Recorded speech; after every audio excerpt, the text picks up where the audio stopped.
Shalom. I'm David Greenstein. I'm honored to be the Rabbi of Congregation Shomrei Emunah in Montclair, New Jersey.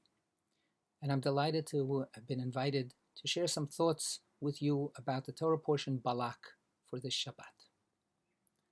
Balak, king of Moab, has a plan to defeat the children of Israel, not by military might, but by summoning the prophet Bilaam from far off Mesopotamia. Bilaam has the power to curse anyone, and that curse will come true. So Bilaam is charged with cursing the children of Israel.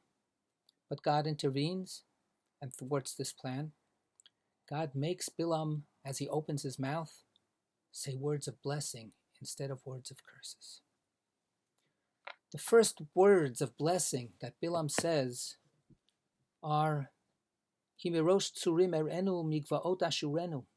I see this people from the high crags, and I see them from the high places, and I see hen am levadad yishkon, uvagoyim lo yitchashav. This is indeed a people who dwells alone. They are not counted among the nations of the world. How do we understand these words as blessings? In what way is isolation and aloneness and separation a blessing? We've just come through a terrible period of isolation and separation. It hasn't been a time of blessing. It's been a time of suffering. It's been a time of loss and pain. The Torah tells us at the beginning of the Torah, Lo tov heyot adam levado. It's not good to be alone. So how do we understand these words as words of blessing? Well, some people think it means that Israel is different than every other people in the world.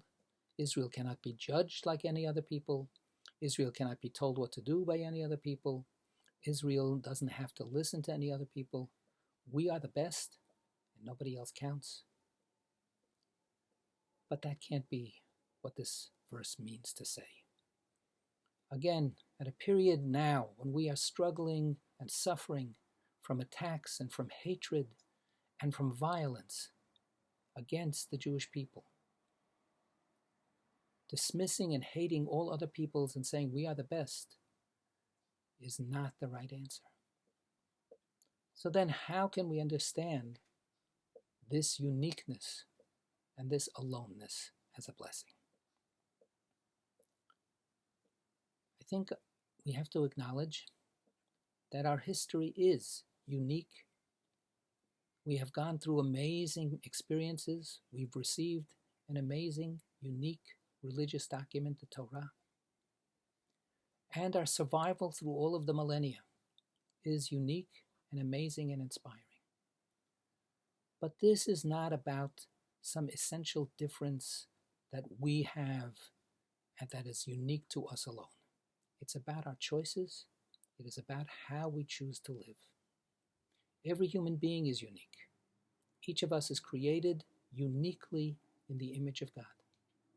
The children of Israel are unique in that we have a unique responsibility that is no one else's, just like everyone has a responsibility that is no one else's. Our responsibility is to be a blessing. V'heyeh bracha. Only we can choose to accept that responsibility. Shabbat Shalom.